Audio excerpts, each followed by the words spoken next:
ఉపరాష్ట్రపతి అభ్యర్థి ఎంపిక కోసం అధికార పార్టీ కసరత్తు ముమ్మరం చేసింది. కాసేపట్లో ఢిల్లీలోని బీజేపీ ప్రధాన కార్యాలయంలో ఆ పార్టీ పార్లమెంటరీ బోర్డు ప్రత్యేకంగా సమావేశం కానుంది. ఇందులో ప్రధానంగా ఎన్డీఏ ఉపరాష్ట్రపతి అభ్యర్థిపైన చర్చ జరిగే అవకాశం ఉందని ఆ పార్టీ వర్గాల ద్వారా తెలిసింది. ప్రధాని మోదీతో పాటు అమిత్ షా, రాజ్నాథ్ సింగ్, తెలంగాణకు చెందిన ఎంపీ లక్ష్మణ్తో పాటు ఇతర పార్లమెంటరీ బోర్డు సభ్యులు ఈ సమావేశానికి హాజరు కానున్నారు.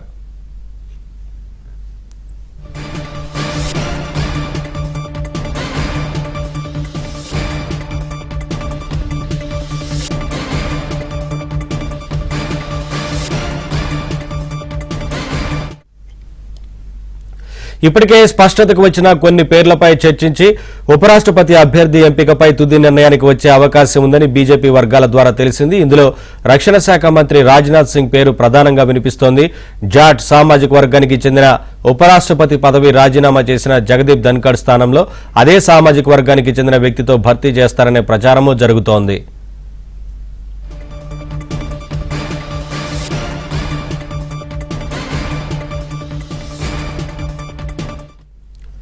ప్రస్తుతం రేసులో ఉన్న గుజరాత్ గవర్నర్ ఆచార్య దేవవ్రత్ జాట్ వర్గానికి చెందిన వ్యక్తి.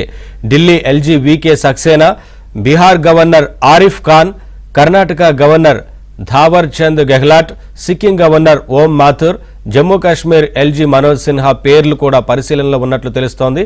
అలాగే ఆర్ఎస్ఎస్ సిద్ధాంతకర్త శేషాద్రిచారి అభ్యర్థిత్వంపై చర్చిస్తున్నట్లు బీజేపీ వర్గాలు తెలిపాయి. సెప్టెంబర్ 21న ఉపరాష్ట్రపతి ఎన్నిక జరగనుంది.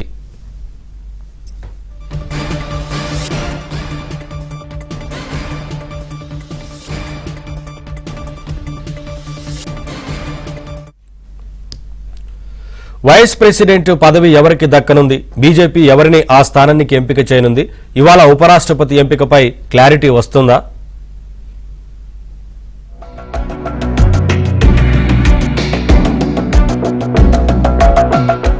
ఉపరాష్ట్రపతి ఎన్నికలపై దృష్టి సారించింది బీజేపీ. సాయంత్రం బీజేపీ పార్లమెంటరీ బోర్డు సమావేశం కానుంది. ప్రధాని మోదీ అధ్యక్షతన జరిగే ఈ సమావేశంలో ఉపరాష్ట్రపతి అభ్యర్థిని నిర్ణయించే అవకాశం ఉంది. బీజేపీ అధ్యక్షుడు జేపీ నడ్డా, హోంమంత్రి అమిత్ షా, రక్షణ మంత్రి రాజ్నాథ్ సింగ్ తదితర ముఖ్య నేతలు ఈ భేటీకి హాజరు కానున్నారు. ఈ నెల 7న జరిగిన సమావేశంలో ఎన్డీఏ అభ్యర్థిని ఎంపిక చేసే అధికారం ప్రధాని మోదీ జేపీ నడ్డాకు అప్పగించారు. అప్పటి నుంచి వివిధ సమావేశాలు జరిపి వివిధ నేతల పేర్లపై చర్చించారు. విశ్వసనీయ సమాచారం మేరకు ఉపరాష్ట్రపతి అధికార బీజేపీ నుంచే ఉండనున్నారని సమాచారం. బీజేపీ ఆర్ఎస్ఎస్ భావజాలానికి అత్యంత దగ్గరగా ఉండే వ్యక్తిని రాజ్యసభ చైర్మన్ గా ఎంపిక చేయనున్నారు. గతంలో జగదీప్ ధన్కడ్ ను జాట్ ఓటర్లను ఆకర్షించేందుకు ఎంపిక చేశారు. కానీ ఈసారి పార్టీ భావజాలానికి కట్టుబడి ఉండే వ్యక్తి అవసరమని భావిస్తున్నారు. ఇదే సమయంలో ఈ ఎంపిక ప్రాంతీయంగా, సామాజికంగా కూడా ఓ సందేశం ఇచ్చేలా ఉండాలని కమలనాథులు భావిస్తున్నారు.